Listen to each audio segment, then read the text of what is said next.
Dear friends, very welcome to the worldwide 30th meeting of UBI advocates and UBI networks.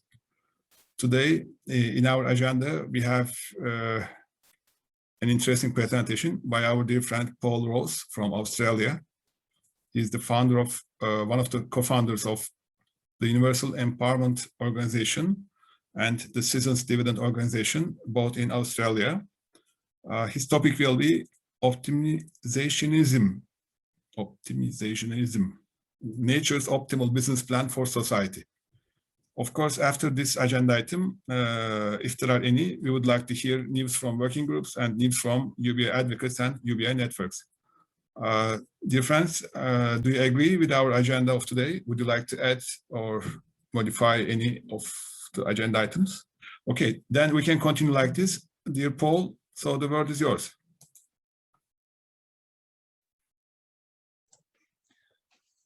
Okay, today, actually, it's called Civilizationism. We've had a bit of a change since I last spoke to Ali. Civilizationism. Just a phrase here that we use. We call the universal basic income, we call it the universal survival income. We do this because we just think it's got more grip. It's more emotionally compelling. We think that if you say, well, we're not going to give you your survival needs or your survival income, we just think it adds an extra dimension to it. So we'll use that throughout this presentation. If there's any questions, I'm very happy to take them. Some of the terminology will be new, I think. Okay, so the presentation's purpose. We think that usually USI activists start with trying to justify the USI, which is fair enough.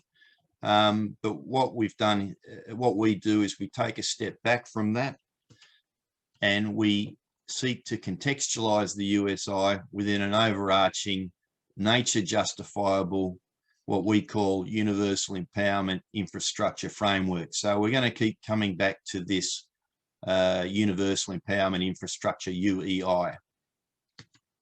So what is it? It consists of 5 cornerstones. Universal legal equality.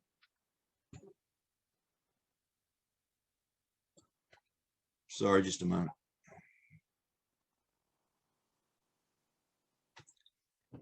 Universal legal equality, including merit-based reward. So our legal system, that sort of thing. The second one is liberal democracy. The third is universal healthcare, universal education, and the last one is the USI.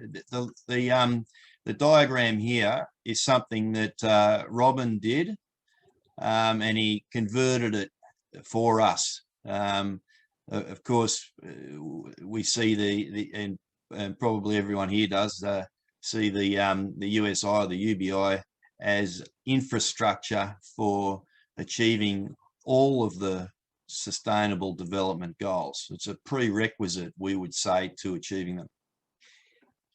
So they're the 5 universal empowerment infrastructure cornerstones, as we said.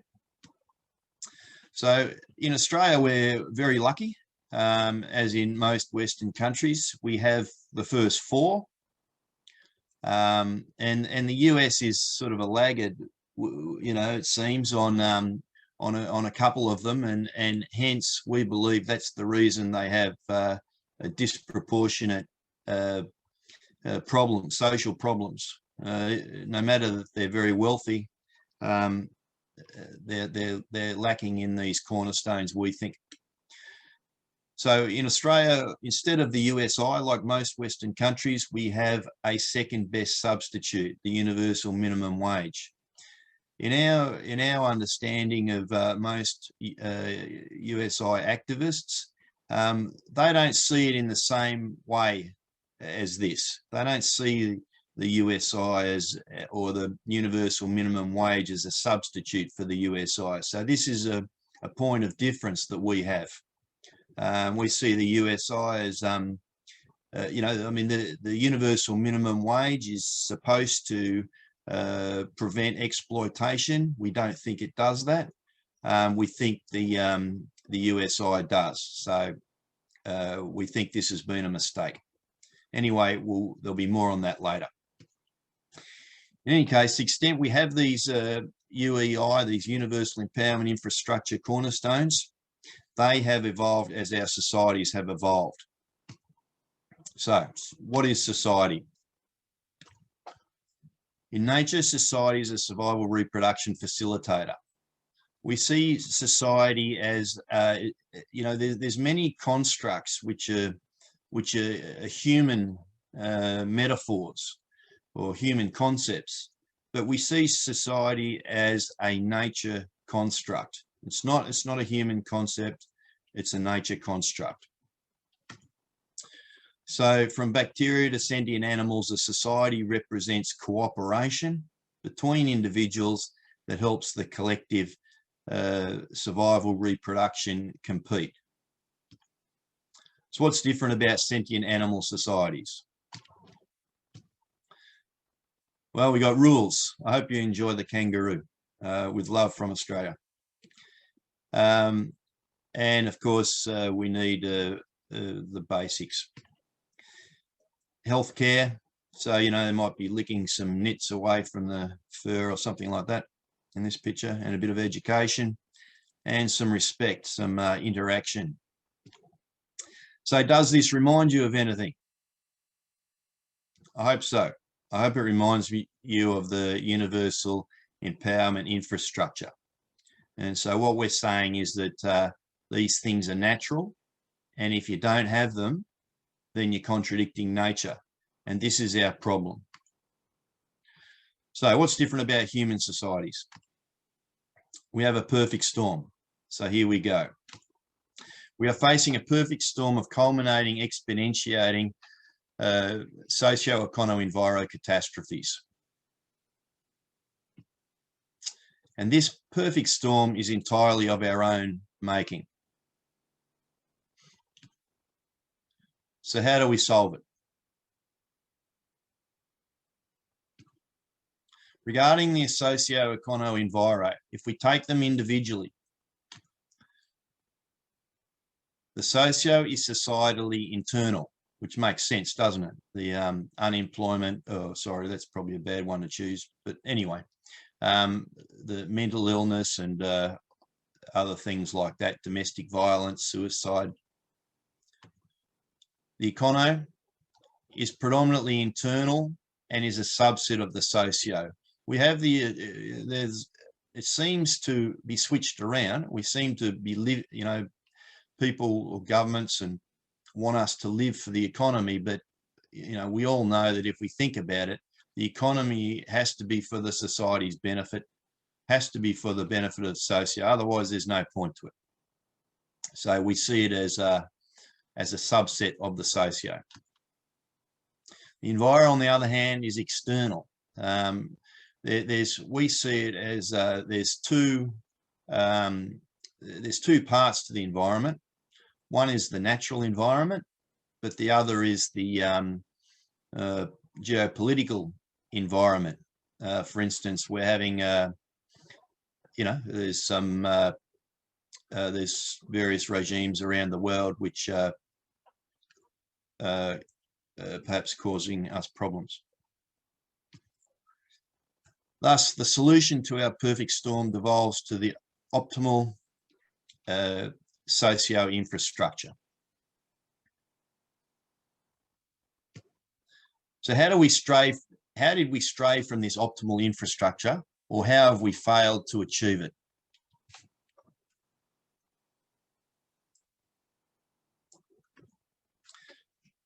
If we take a look at our history,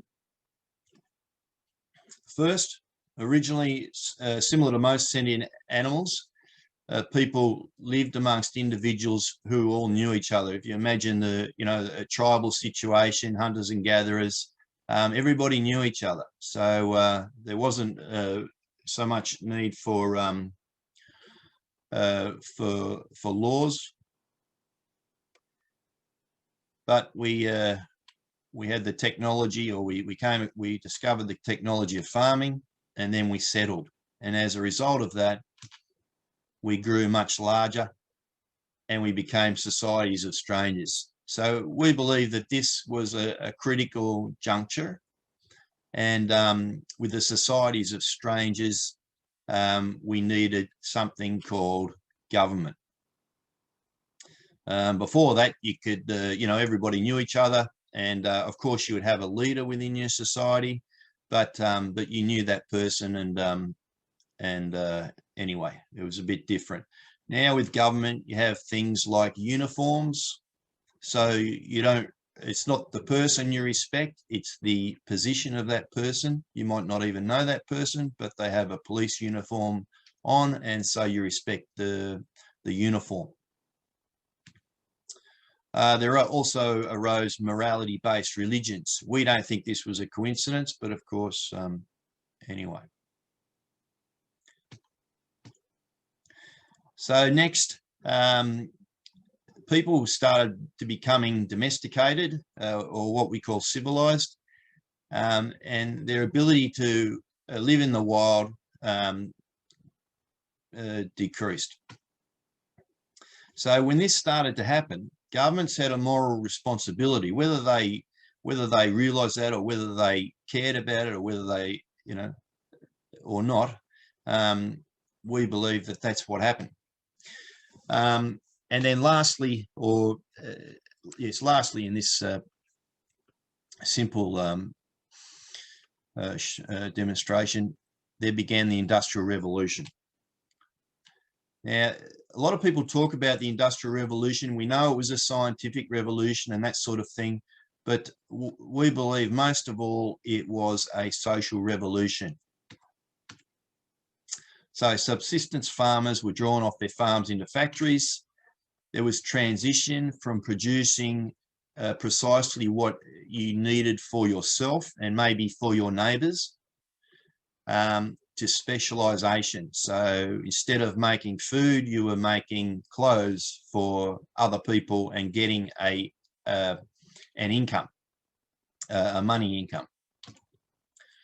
So this formalised trust in money and contracts rather than trust in individuals. So this was another step along the societies of strangers, if you like. Out of a traditional community-based direct economy, there became what we know as a modern economy, machine-based economy. People were no longer providing for their survival needs. So it was more societally based. Yeah, they didn't have a narrative. So if you imagine back in the 18th century, no one was saying, well, we need, for example, we need an empowerment, universal empowerment infrastructure, and we need 5 cornerstones. No one had any idea. They were just going along with the flow. And so what's happened since then, we don't think it's a coincidence. What's happened since then is that certain things have evolved, and it's taken a lot of pain because nobody had a narrative. So democracy evolved. Other things evolved. People fought for the minimum wage because they didn't have the USI. If they'd had the USI, then we don't think the minimum wage would ever have been an issue. So, in summary, humans needed a centralised, formalised, societal-wide 5 empowerment cornerstone set of the UEI. So if we have a look at this, so you can see we're going right back to the start where we began with the presentation.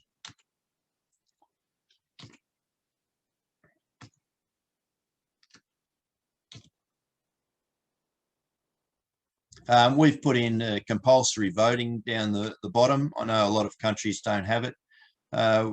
We think it's critical though. It means that everybody's included. It means the politicians must speak to the people they otherwise wouldn't speak to, the people in a class furthest away from their own.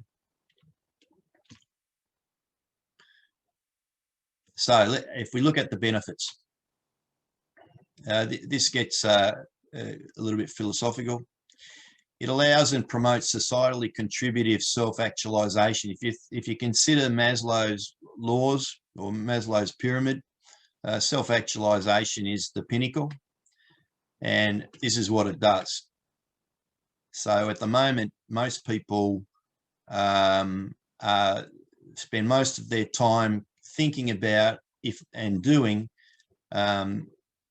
something to get an income, which includes their survival income, and also in richer countries has a luxury component.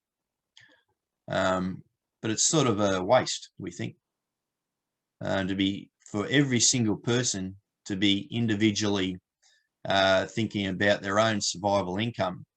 If you think of what the Industrial Revolution was supposed to do, we were supposed to specialize and get the benefits of specialization. So we don't think we're getting anywhere near the full benefits of that. It allows and promotes cooperative competition. I don't know, I'll only speak for Australia here. In Australia, we have unemployment benefits, and we call that the dole. And there's a lot of talk about a lot of division in society where these people are called bludgers, which is a derogatory word, and it is common. It is very, very common. It's throughout society, this attitude, and these people are pretty much shunned within their families, and yeah, they're not part of society, really.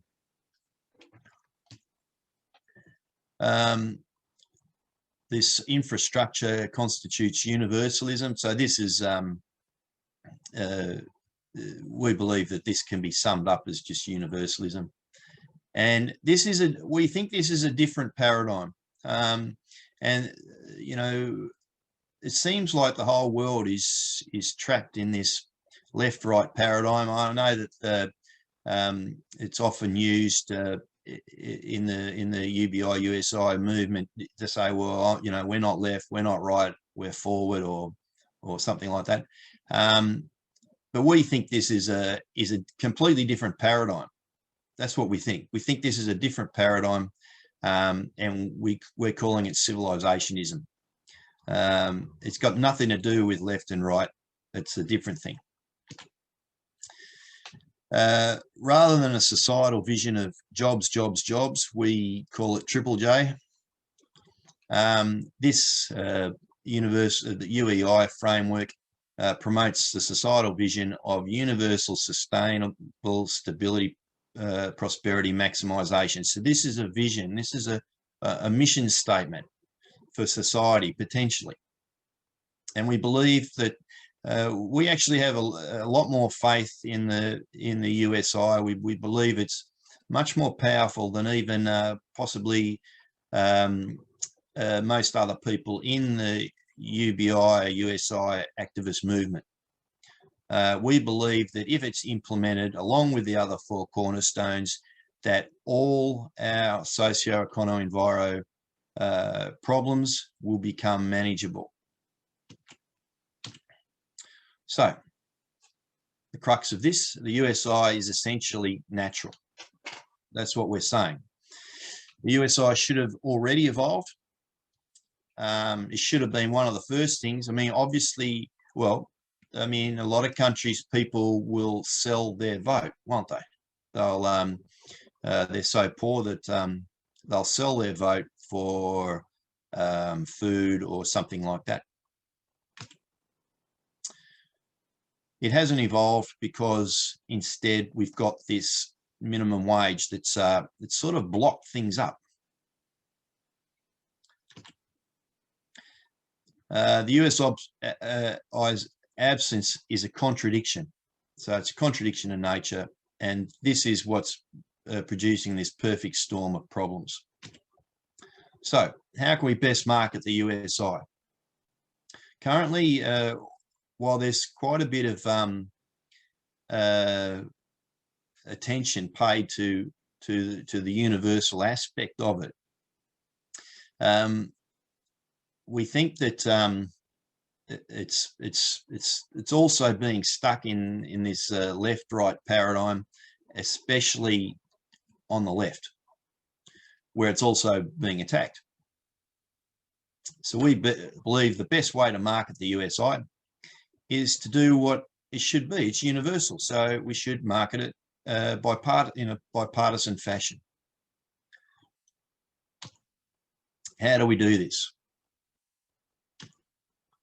We market it to business. I don't see, or we don't see this happening, and we don't know really why. But people seem to not be doing this. It will make us wealthier. It's, if you consider universal education, in one sense, you could say, well, we could save some money and not educate people. But we know that by having universal education, the human capital rises and the wealth of countries rises. So it's actually, a multiple. And we believe the USI is the same. So we market it as a replacement for the universal minimum wage. This will get businesses' attention, and there's other aspects to it, which I won't go into today. Meanwhile, on the left, we can also market it as a pus eradicator. Now, what is a pus eradicator? Pus stands in English, stands for poverty, unemployment, and stigma.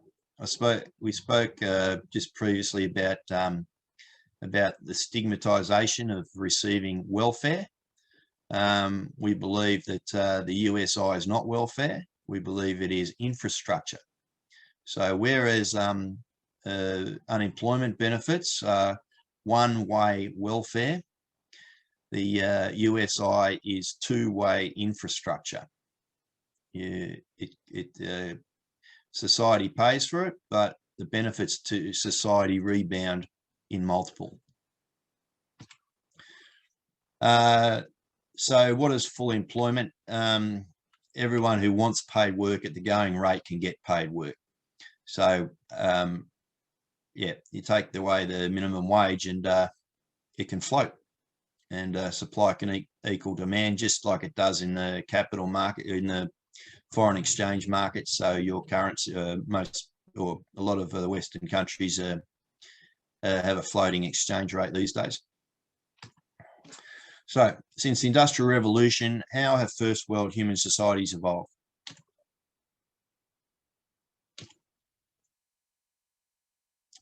Unlike the universal minimum wage,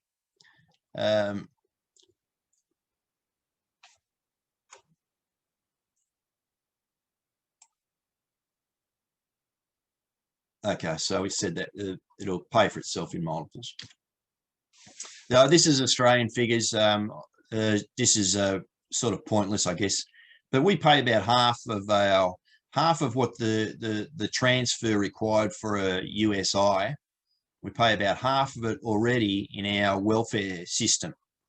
So, you know, all you got to do is pay what you're paying again, but this time it's, instead of being one-way welfare, it's two-way infrastructure, and the benefits will come back. And we calculate that that actually Australia's wealth, and therefore every country's wealth,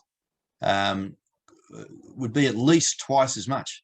So it's really ridiculous that we're not doing this. It's just simply that people don't understand it, like they didn't understand universal education 200 years ago or 100 years ago, or universal healthcare. Some people still don't understand it. The benefits are massive. I'll get, yeah, we suggest the goods and services tax, also known as a consumption tax. I think in Europe's a VAT. You know, if everyone's getting the universal survival income, then politically it makes it much more palatable. If people are already being compensated and then some, then there's no problem with implementing it. And from an economic point of view, it's a great tax because it takes in an enormous amount of money. You can't get a tax really, unless maybe a land tax, that can get this amount of money. Plus, it's basically non-distortionary. If every price goes up by 10%, then there's no distortion. Also, it means that, I mean, in Australia and in Europe and other places, because it's not compensated for, they always play around with the rates. So maybe in Australia on food, it's 0. And so this is distortionary. So anyway, and yeah.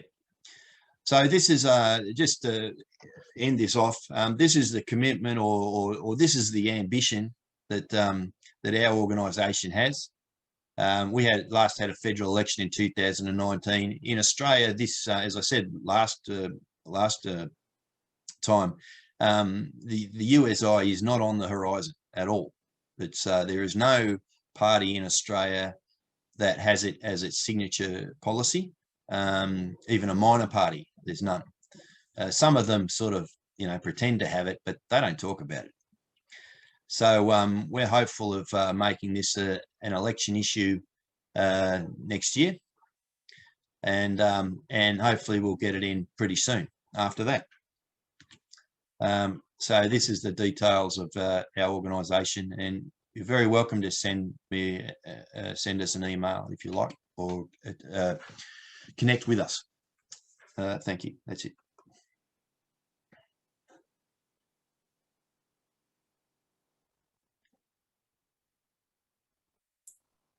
Dear Paul, thank you for this very interesting presentation. Dear friends, do you have any contributions or questions to our dear friend Paul? Dear Olaf, please. Yes, thank you very much, Paul, for this very interesting presentation. I have 1 or 2 questions about making this a bipartisan issue. While I agree that it is bipartisan in nature to advocate for USI, I'm not really convinced that it does away with all the things partisan.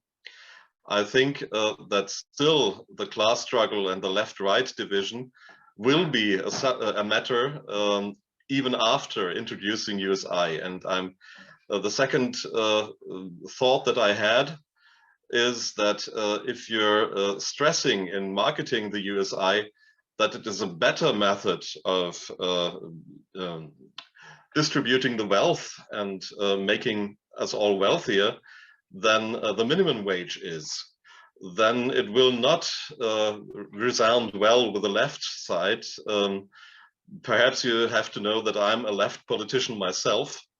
And I know that if I oppose universal basic income or universal survival income to the minimum wage, if I tell my colleagues in my party or other parties on the left aisle that we could then do away with the minimum wage, I think this would not really have a good reaction from all of them.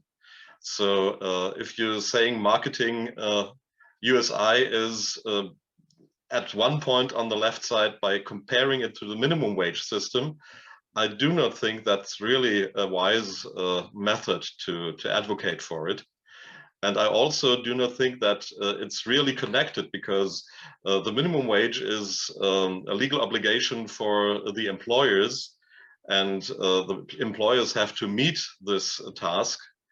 And the universal survival income is something that's paid by the society, by the state, by not only the entrepreneurs and employers. So it's a very different kind of method, and it does not, the one does not exclude the other. You can have both, I think. You can have the minimum wage and also the USI.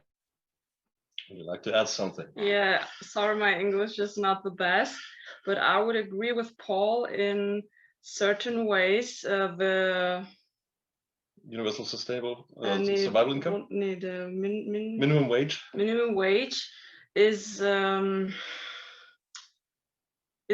like solving the problem on the surface. Like it's only like a solution, but it's not solving the it's like the iceberg model.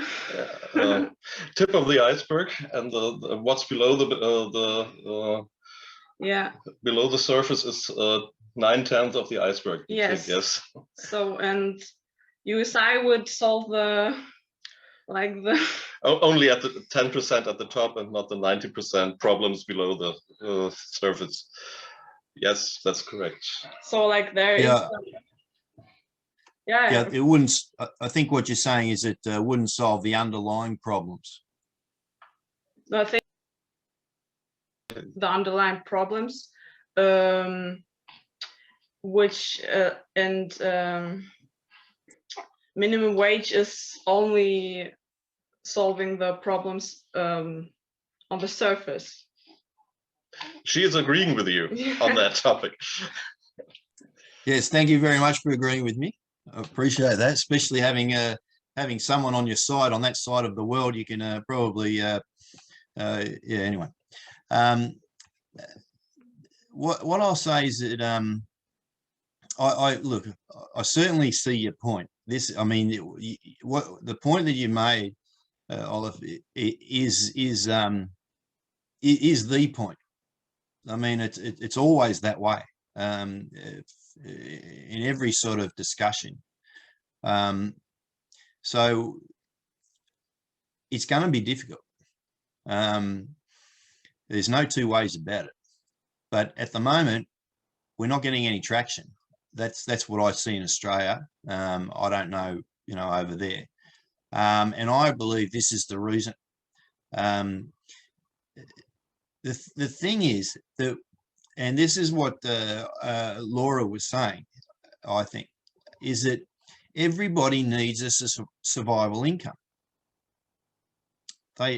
In nature, given that we're now, post-industrial revolution, we can't go out and grow potatoes ourselves. So we need this. It doesn't matter whether you're in paid work or not. You need it. So why not give it directly? And I think if you look at the evolution of the minimum wage system, it came about because there was no USI. So the people who had work were actually, well, they had power, didn't they?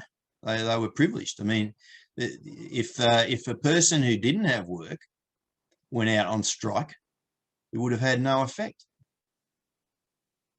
So I think another thing, if we look at the practicality, in Australia, our minimum wage is about $40,000 a year. And what we're pitching the USI at is about half that. In our country, at the lowest level, we're finding people who are on the minimum wage, but they're not working 40 hours. A lot of them, more and more, increasingly, they're not working 40 hours. So they're being constricted in their capacity to get work. And so even when they're working, if they work 20 hours a week, they're getting the same amount as they would get with the USI. There are other benefits. If you take away the minimum wage, then you'll have full employment. You'll have full employment.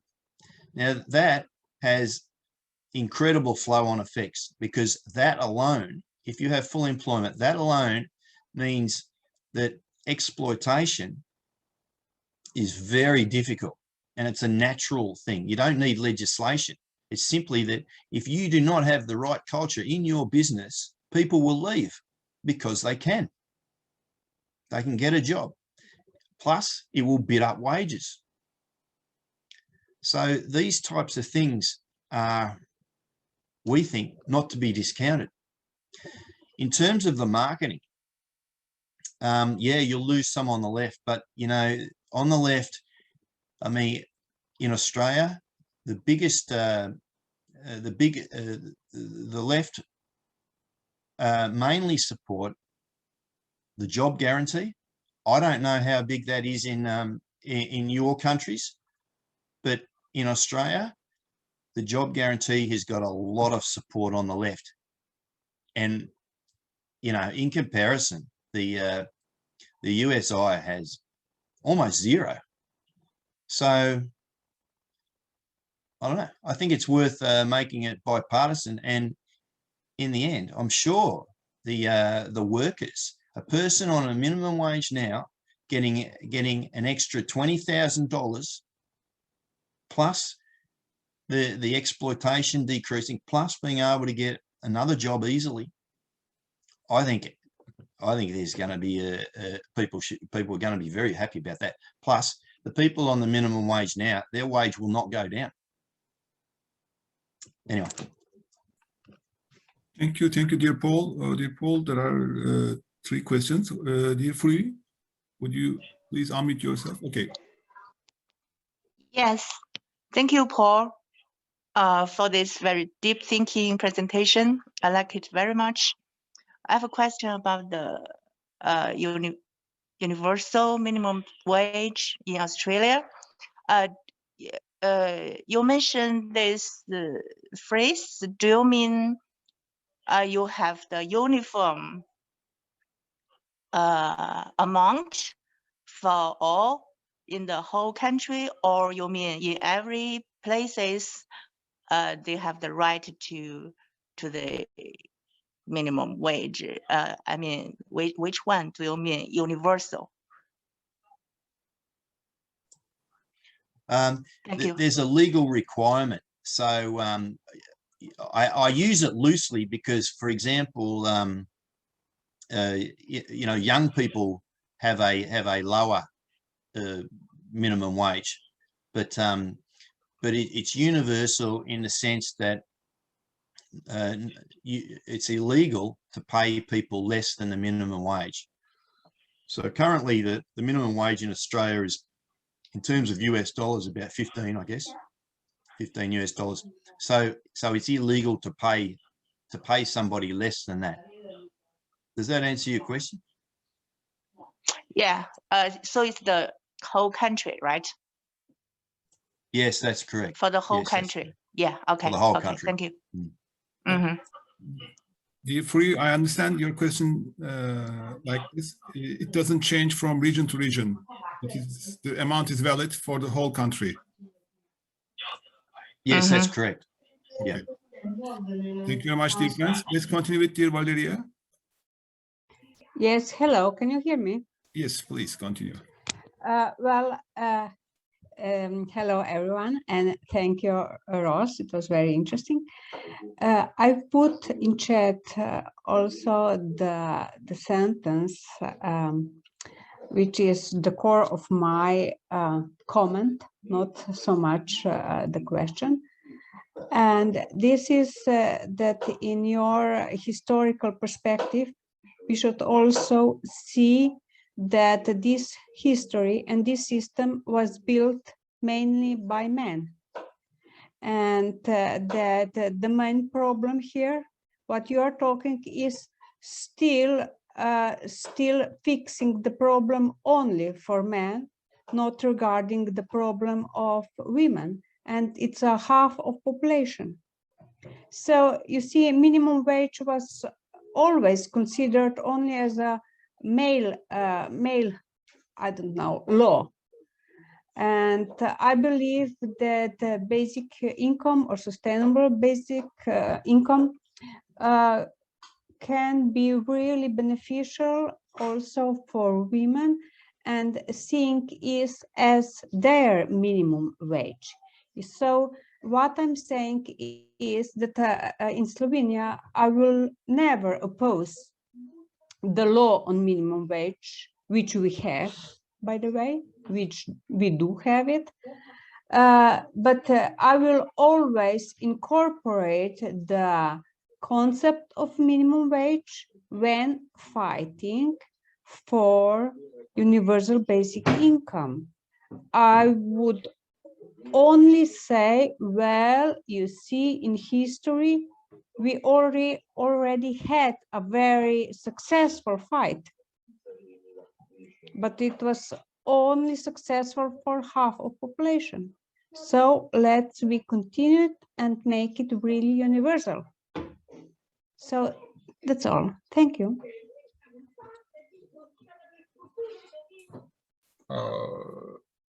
Okay, Paul, I guess you consider this as a contribution, so we can continue with dear Olaf. Hello, thank you very much. Paul, did I get you right? Did you say that if we do away with the minimum wage, we achieve full employment? May I ask you where does this derive from, this opinion? Because in Germany, we were one of the last countries in Europe to introduce a minimum wage. A general minimum wage was only introduced, I think, in 2011, after the big financial crisis. We were one country that did without minimum wage for the whole 20th century. We never had that. And we only introduced it in a few years ago. And the main argument against it was, if we introduce a minimum wage on the general level, then we lose jobs, we lose employment. And after we did introduce it, it happened the other way around. We did not lose jobs, we gained jobs by that. So it was not only possible for the employers to pay higher wages, it also improved our economy. Because the market now was a little bit stronger, the domestic market, and therefore many entrepreneurs could enter the market, and the employment rose instead of being lower. So this has been disproven in Germany. So why are you of this opinion, if I got you right, if you are of this opinion? Yeah, thanks. Thanks again, Olive. I mean, it's a tremendous question. There's a few aspects to it. One is it doesn't surprise me that that the economy got better. The reason is because of aggregate demand. So when you increase wages, of course, then people have got more to spend, and so therefore that's aggregate demand, and that goes up, and so business does better. The thing is, though, that we're talking about the system now. There's nothing better for aggregate demand than the USI.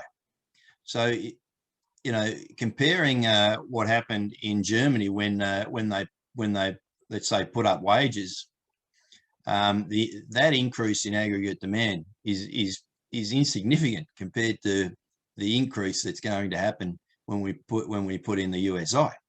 So on that basis, you don't need to worry about having the minimum wage, because it'll go up. Your other point about not having the minimum wage in Germany, I don't know anything about that. I didn't know that. I can't explain it. What I can say is that in Australia, we have our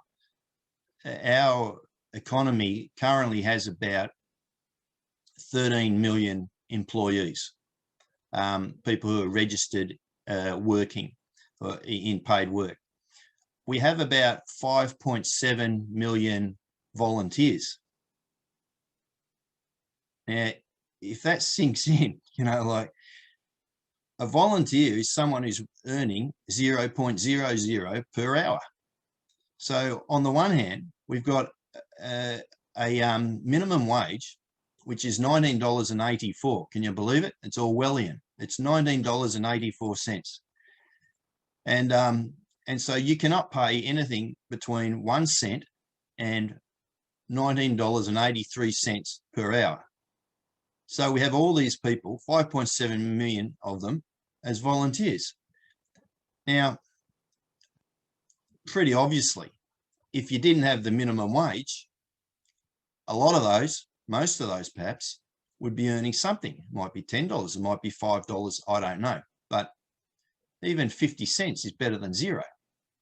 So it may be, I suspect, I don't know, but I suspect that there were some rules in Germany. It might have been state-based. I don't know. It might have been unions sort of collectively saying, well, informally that, you know, you're not going to pay anyone $5 an hour.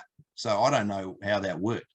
But with the gig economy these days, you know, you've got delivery drivers and all sorts of things happening which are unregulated. And this is real exploitation only because there's no USI. As soon as you have the USI, you don't need the, well, we think anyway, we think you don't need the minimum wage. And people are scared, as I said, people are scared that wages will go down. They won't, because when you've got full employment, and just on, yeah, that was another point of yours. The definition, economist definition for full employment is anyone at the going rate who wants work can get work. And the thing about the minimum wage is that that's the going rate. I mean, it might not be for computer programmers or something, but for the people struggling, that's the going rate. So if you take it away, there is no going rate. So therefore, you're going to have full employment. And as I said, the aggregate demand will go up more than it will go up with the minimum wage. So you don't need it on any level, we think.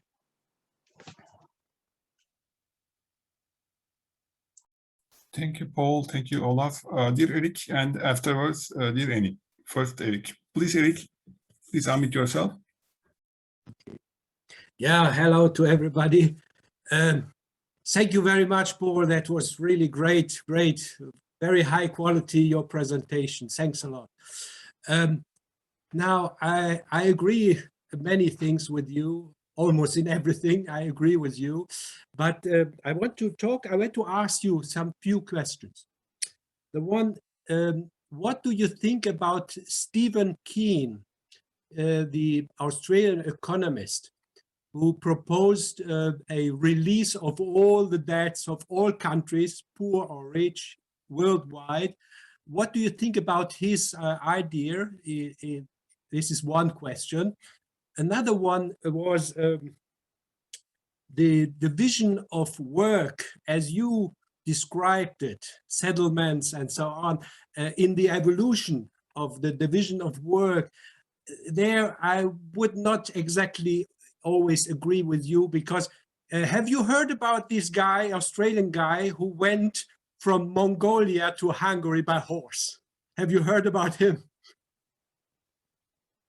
Yes, he went by horse about 2 or 3 years from Mongolia up to until Hungary by horse. He was an Australian guy, and it's on YouTube. You can see his film. Very interesting.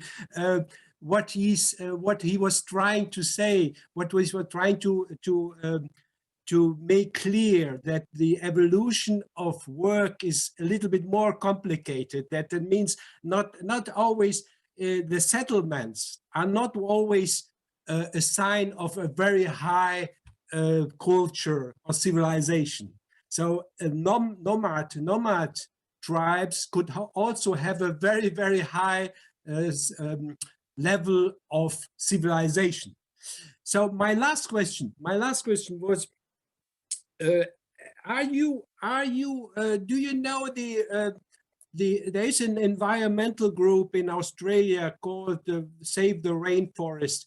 Are you in touch with them? The Deep Ecology, for instance, John Seed in Australia. Have you some contact with them? have you heard about them? And the last point is, what do you think? Is, for instance, Steve Keen, is he in favor with basic income, or he is against basic income? What is your opinion?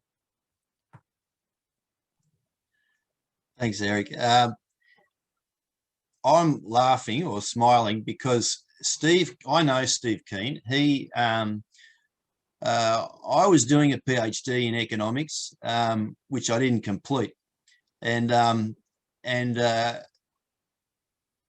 he and I spoke about him becoming my supervisor.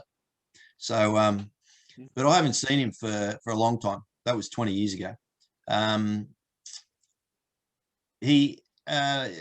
I don't really know all that much about his idea.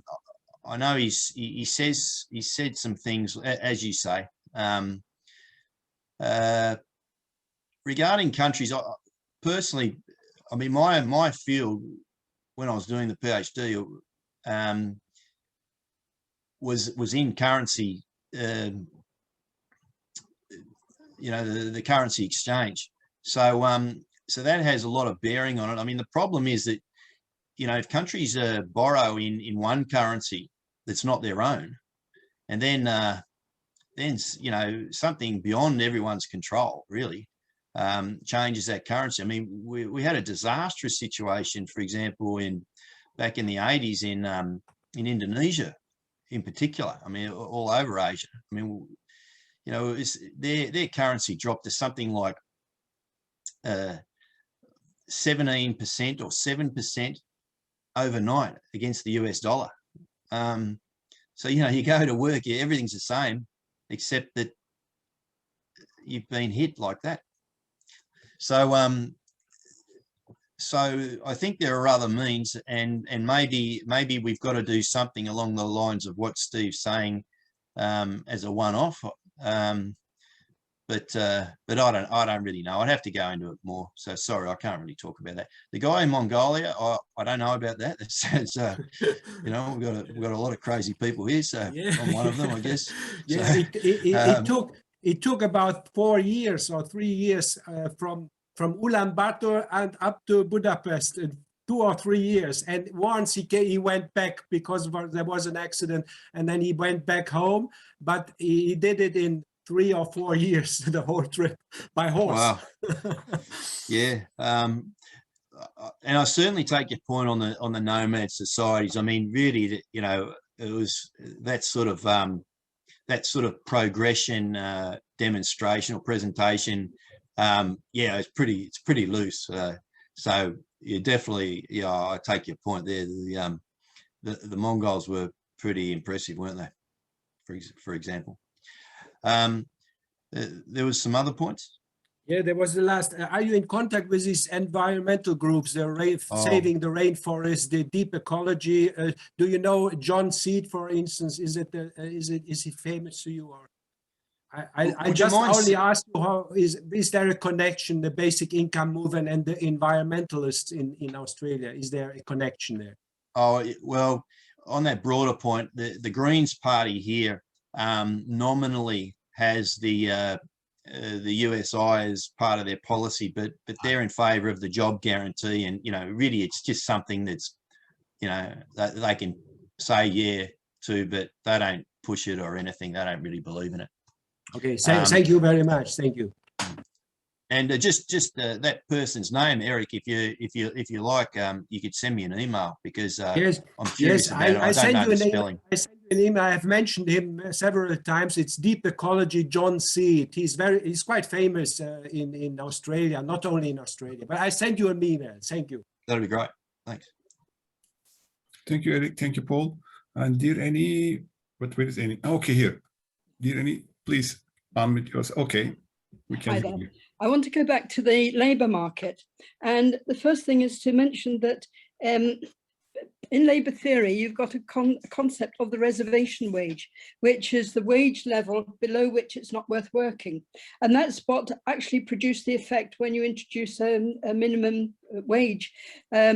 both in Germany and the UK didn't introduce one until maybe 20 years ago. I can't remember the exact date. And the same phenomenon occurred. Because it put up the wage rate, it lifted people above their reservation wage, and so more people worked. And the reservation wage is a complex function of both the net wage rate and what would be a basic income. Secondly, you would expect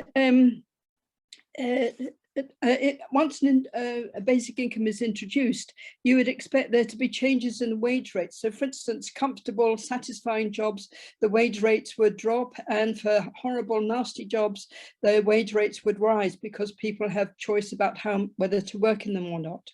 But over time, I would expect the national minimum wage to start dropping. At the moment, it's high because it's meant to provide usually a male worker with the opportunity to maintain a whole family.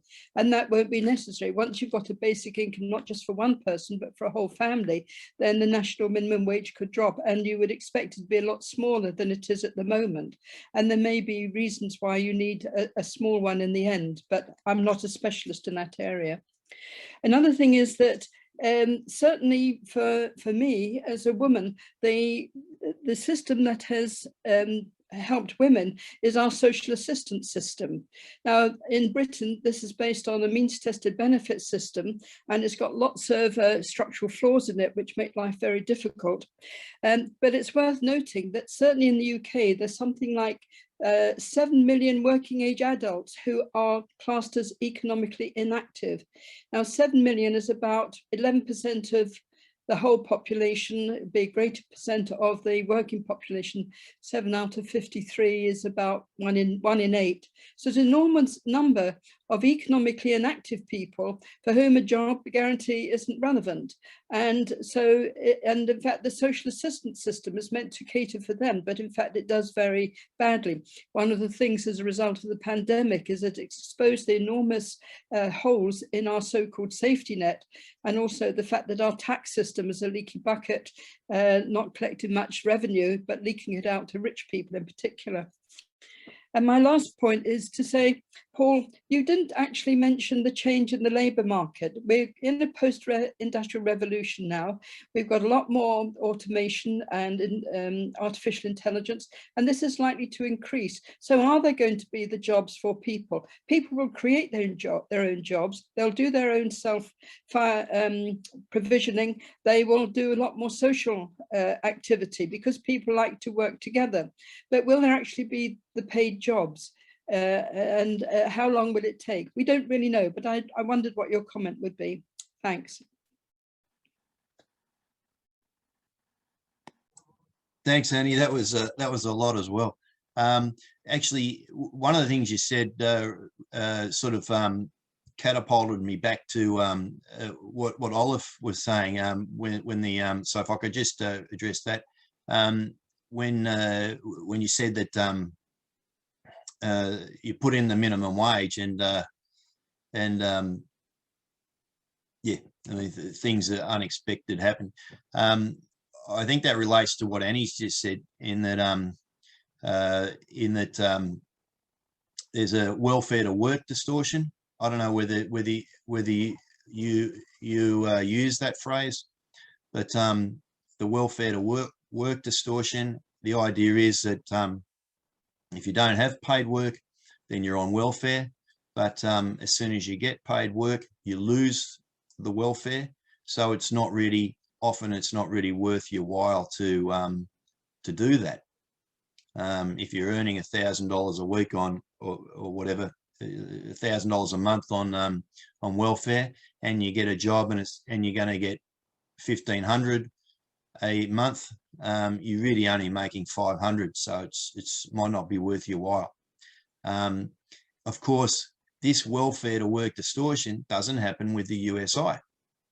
You get it, you know, as we all know, you get it unconditionally. If you get some extra work, well, that's great because it's extra money. So there is no welfare to work distortion. This is another thing we can sell, we can market to the business community and to economists and to right-wingers. Anyway, Annie, there was a lot you said. and I don't really think I can remember it all. But I remember the last point about the machines, really. Yeah, I make a conscious decision not to talk about that. It's actually a conscious decision. I know it's something that, for example, Andrew Yang talks about a lot. I don't think it has to be important. If nobody wants paid work, or no, if the paid work goes, that's not important. I don't think it's all about quality of life. It's all about making sure we have empowerment. Another thing I don't think is important is a so-called wealth gap or income gap. It's important if it leads to corruption. That's important. But to me, the idea that the wealthy are incredibly happy is incorrect, right? I mean, we've got a guy in Australia, absolute billionaire. He has mental health problems. I feel sorry for him, because I feel sorry for anybody who has mental health problems.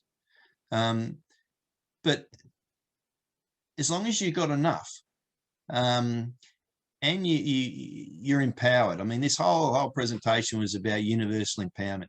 And one of the points is that if you don't have unemployment, then that's empowering of itself, because as you say, there's companionship in work and that sort of thing, especially if the employer now has to make sure that their culture is tip top, because if their culture is not tip top, people will go somewhere else or not work at all.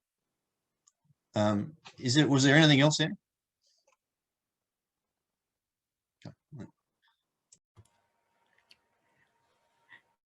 Could I have one question to you?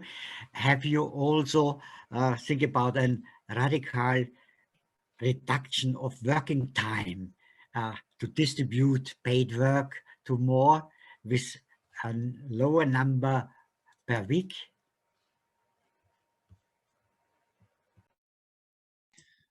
Actually, thanks, Klaus. That's another thing I actually I think the USI makes that less relevant. That's what I think. I think I really like to get back to the idea that the USI is something natural. It's just giving you your survival. So then it doesn't really matter if it's up to the person whether they want extra work. And I think even with the machines, there'll be plenty of work because companionship is work. It's not paid work now, but it could be.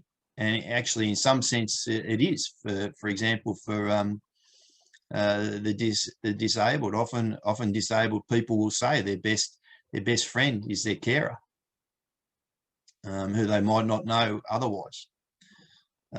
So I think to me, there's lots of things where you can get satisfaction in life, and I think we've gone down this rabbit hole where we think that really, if to get satisfaction, you've got to be in paid work. But I mean, people retire, and most retirees, if they've got enough income, they're content and happy. And yeah, so I don't think it's as important as we've been led to believe. That's my personal view. Thank you, Paul. Dear Raya? Yes, do you hear me? Yes, please. Yes, thank you, Paul, for your presentation. It's very interesting. The debate is very interesting because it shows the situation in Australia that I didn't know. I have a question for you. How does work this universal healthcare and universal education system? It's something like in European country, or most like the USA, where this universal system are designed for I would not say poor people, but strongly are under the best school or best hospital you can get. I ask this question because our campaign here in France is oriented to the left, because it's where there is the political space today. But one of the question we have difficulties to answer is to justify the fact that the universal, the USI, will not destroy all the public services, because the problem with public services here is when you make it for the poor people, in fact, the state strongly reduces the help, and it's not anymore a universal system, but a system for the poor people. And that's a critique from left that we have a lot of difficulties here to answer. So I'm interested to understand how does it work in Australia. Thank you. Thanks, Rahir. I would say our system is much more like Europe's than the USA's. They really have some problems, don't they? I mean, really, they've. I mean, there's a lot of upside if they can do a few simple things and get their systems a bit better, I reckon. So I would say our system is far more like Europe. Your last point, where, as I understood it, you said that people predominantly on the left are saying that if we get the USI or the UBI, then people will want to decrease the other services. Is that correct?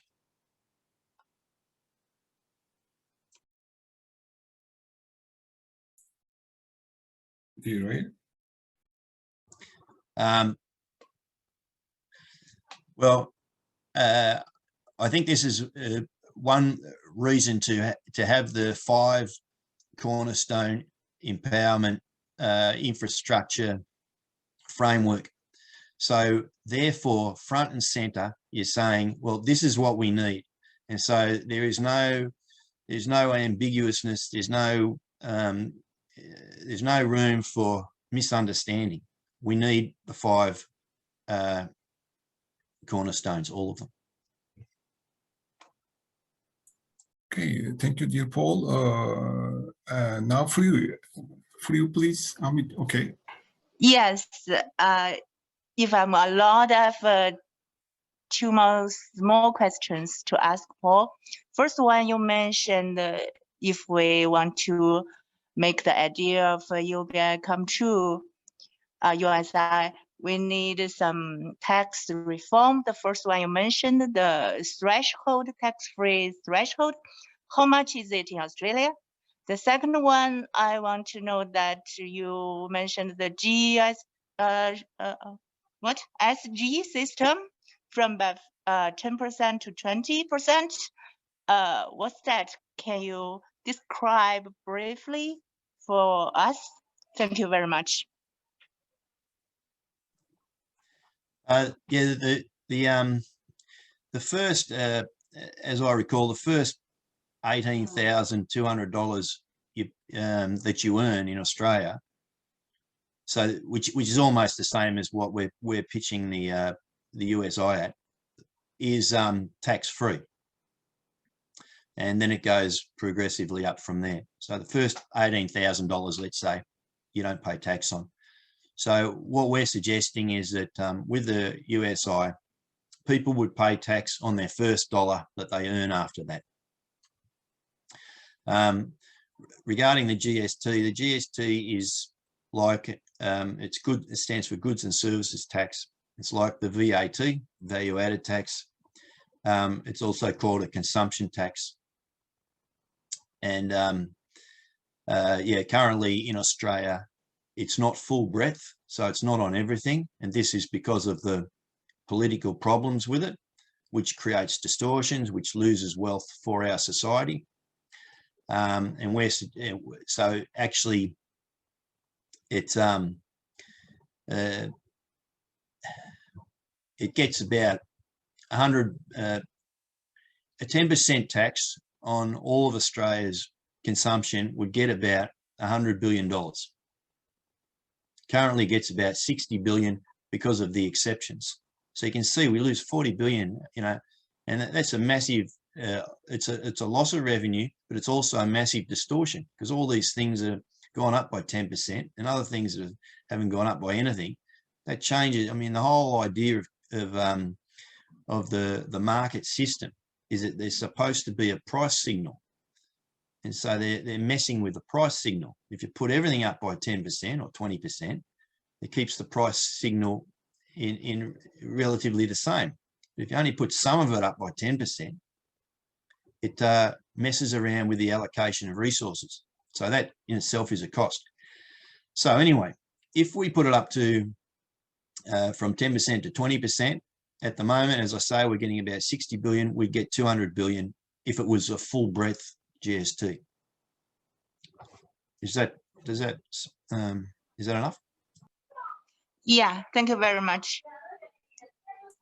Thank you, dear friends. Dear Paul, I have few questions in my mind. Maybe after Eriko. Eriko, please. Ali, you can go ahead. Okay, thank you. Very kind of you.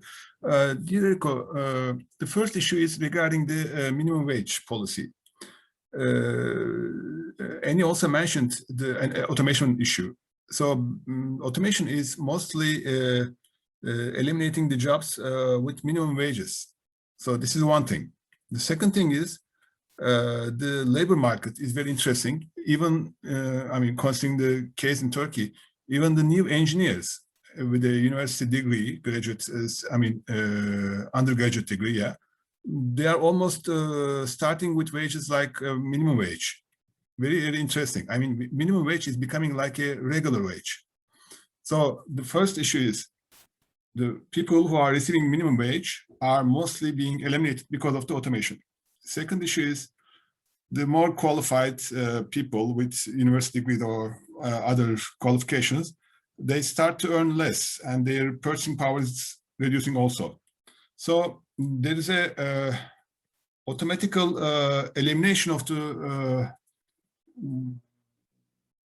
how I can say the resistance to support the minimum wage, because the minimum wage receivers are getting less and less because people will be losing the positions. This is one thing. In fact, it has two parts. One part is the people who receive minimum wage are being eliminated. I mean, their jobs are being eliminated. The second one is more people with higher qualifications are going close to the minimum wage level. The second issue is regarding the retirement mechanisms. At the end of the day, working people are, in a way, financing the incomes that will be distributed to the retired people. I mean, if you cancel minimum wage policy, and then if you introduce something more flexible with even lower figures, it might be some kind of impact, negative impact on the financing the retirement, I mean, financing the monthly payments made to the retired people.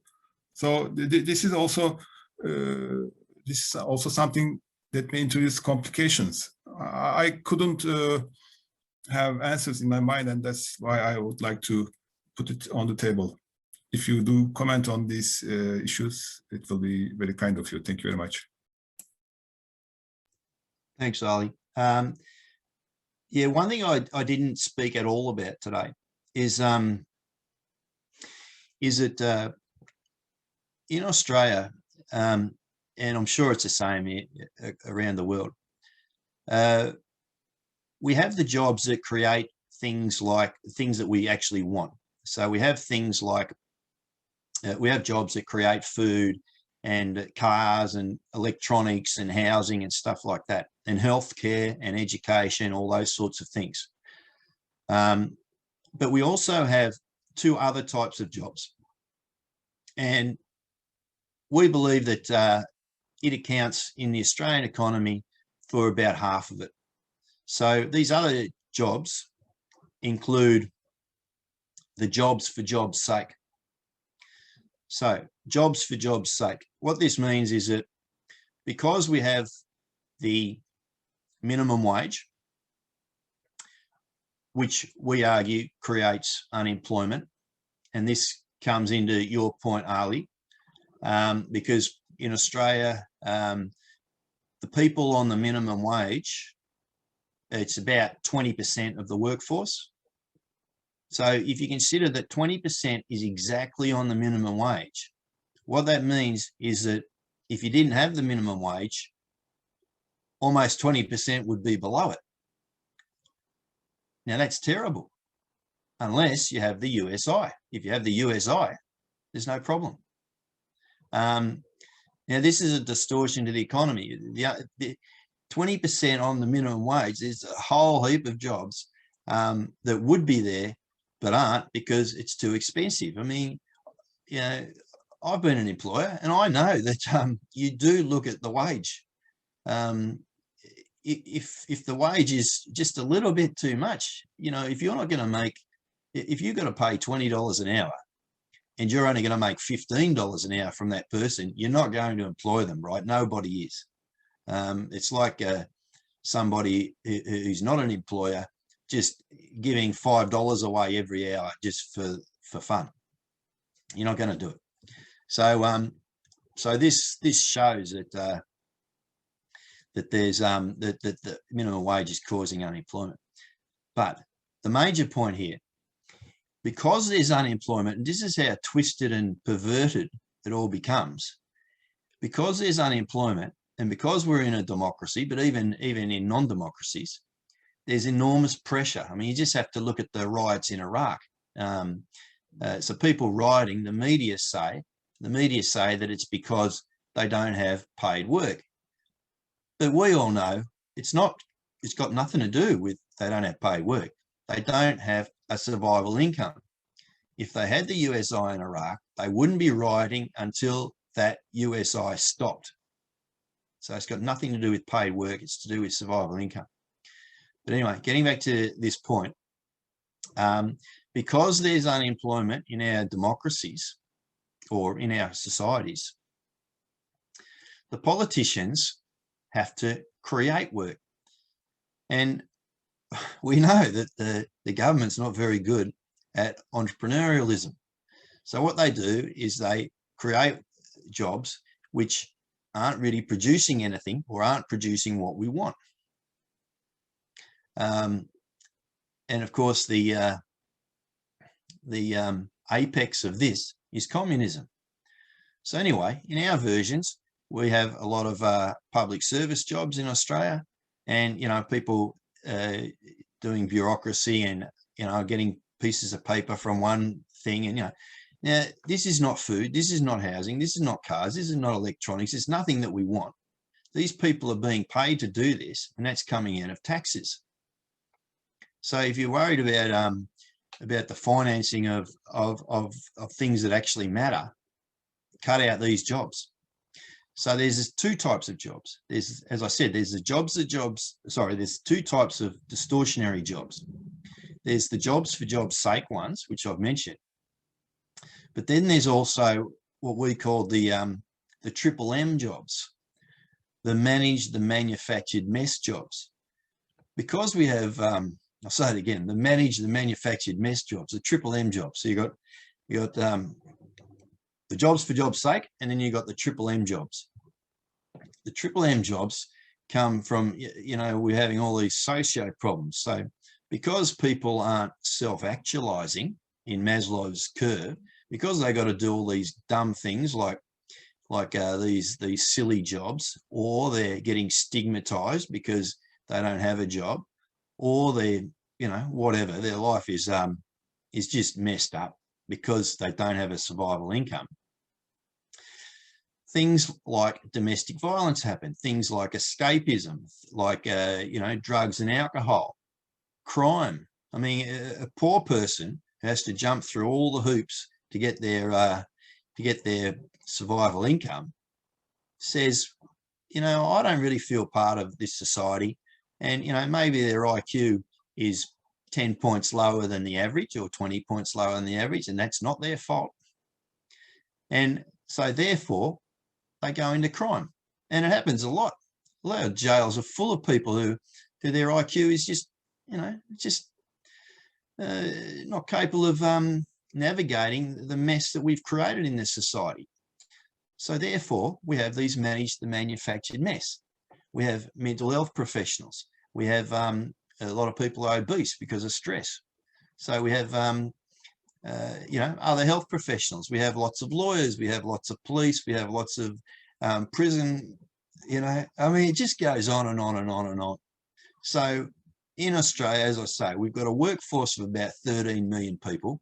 We've got about 5.7 million volunteers, and probably about half, so 6 to 7 million of the 13 million, they're not producing anything that we actually need. So you imagine the saving if they could actually do something productive, whether it be in their own lives, whether it be looking after their kids better so we don't have, you know, intergenerational problems, or getting paid work that's actually producing something that we actually want. So to me, as I said in the presentation, I believe our societies can be, I say twice as wealthy. Frankly, really, if I tell people what I really think, they're just not going to believe it. It's not going to compute. But I think it can be about 5 or 6 times. Imagine that. In Australia, our average, our GDP per capita, our gross domestic product per person is about $50,000 or $60,000. Imagine if it was $300,000.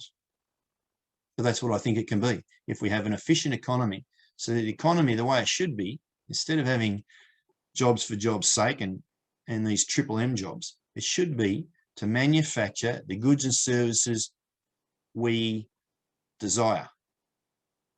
Only this. That should be the only thing it does. So anyway. Thank you, Paul. Thank you very much. Eriko would like to contribute or ask. Eriko, please unmute yourself. Okay, please. Okay, thank you.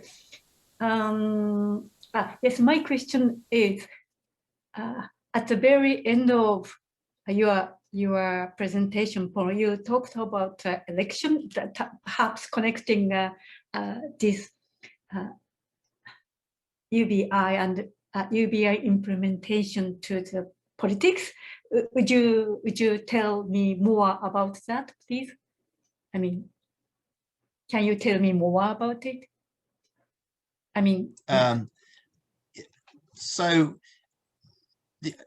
look, I mean, whether this will be successful or not, I mean, it doesn't look like it right now, but this is just the idea that you know, if you have a plan, you got to have deadlines. So that's all it is. And another thing is, I mean, we actually desperately need it. I mean, there's just, even in Australia, which is, I don't know, must be one of the luckiest countries in the world.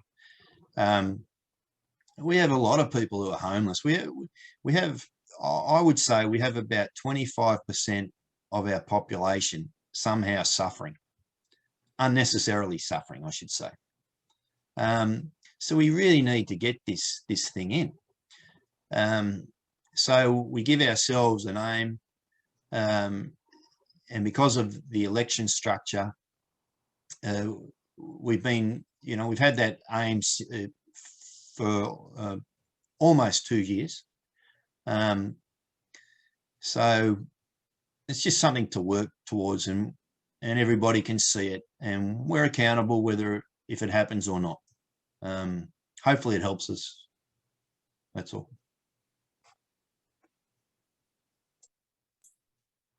Thank you, Paul. I mean, Eriko, please. Sorry. Because in Japan, one of my friends is going to collect this UBI and implementation, UBI implementation, to realize the implementation. he thinks that we need politician so that someone can bring this on the table of discussion of the national parliament or something like that. Well, it doesn't have to be national, but local. So I was interested in that perhaps, Paul, you think the similar things. Yeah. So that's all. Yeah. No. Okay. Well, yeah. At the moment, there's nobody with any profile. So there's no politician with any profile advocating the UBI, USI in Australia. But I'll contradict myself now. I'll say there was one guy, but anyway, he's not very well known. So basically, there's nobody, and there's certainly no party. To answer this question, what I'll do is I'll tell you what we're doing. We have a list of about 120,000 people, which I think is pretty good. 120,000 email addresses of people in Australia. And so our electorate is about 18 million. So if we get it up to 180,000, then we'll be about 1% of the electorate. And I think it's the same in most democracies. The winning margin is often pretty narrow. So if you somehow, and we don't say we are, but if you're somehow impacting 1% of the nation and of the electorate, of the people who are voting, and of course, you know, if they like it, they can send it on and all that sort of thing, then that's going to affect the politics and the politicians. Also, if the politicians are on that list, which they are, all of them, so all of them from the federal, nationwide, plus all the state politicians are on it, and we're getting all the local council people on it. We haven't completed that yet. If they're all on it and you're sending out an email maybe once a month around that, actually we sent one out 2 days ago. I think some of you are on that list. You might have seen it. Then this is our ambition, or this is how we feel that we can impact our society and get a political result. This is what we're hopeful of. So we just keep writing the articles and we keep building the database. That's our that's our strategy. Does that answer it, Marika? Yeah, thank you very much. Thank you. Dear friends, thank you very much for this very interesting presentation and discussion. It is, okay, almost 90 minutes. And we were targeting to finish at 90 minutes. So I guess this time we again are successful. Thank you very much, dear Paul, and thank you very much, dear friends. Hope to see you during the second Tuesday of May. In that meeting, we will hear from our dear friend Robin Kittlers about the Universal Basic Income Week. And maybe we will have a discussion about to establish a new working group regarding the Green Movement and UBI movement. I mean, what kind of collaboration is possible in between? Okay, so as far as I see, nobody would like to ask or contribute anymore today, so we can finish our labor of today. Thank you very much. Good evening, good afternoon, good morning. Thank you very much. Goodbye. Thank you. Very good presentation. Bye. Very much enjoyable. Bye.